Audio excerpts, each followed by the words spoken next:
Hi friends, இன்றைக்கி 9th standard தமிழில் சுபாஷ் சந்திர போஸ் பற்றி பார்க்கலாம். அதாவது செகண்ட் வேர்ல்டு வார் டைமில் இந்திய தேசிய இராணுவத்தை உருவாக்கியிருப்பார். எப்போனா 1942 மோகன் சிங் அப்படின்றவர்.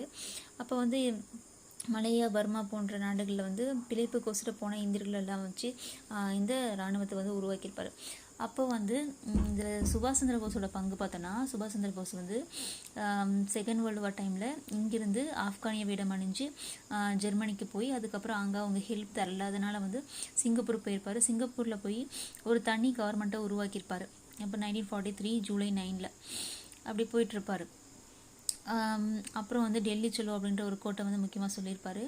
எப்படி போயிருப்பாருன்னு பார்த்தோன்னா, நீர்மூழ்கி கப்பலில் 91 நாள் அந்த நீர்மூழ்கி கப்பல்லே பயணம் பண்ணியிருப்பார்.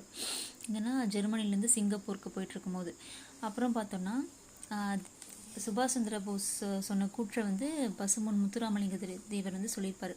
என்னென்னா பார்த்தோன்னா, நேதாஜி தமிழ் வீரர்களை பாராட்டி, நான் மறுபடியும் பிறந்தால் ஒரு தென்னிந்திய தமிழ்னா தான் பிறக்கணும் அப்படின்னு சொன்னாருன்ட்டு தேவர் சொல்லியிருப்பார்.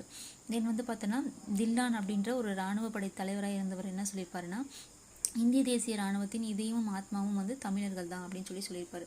தேங்க்யூ.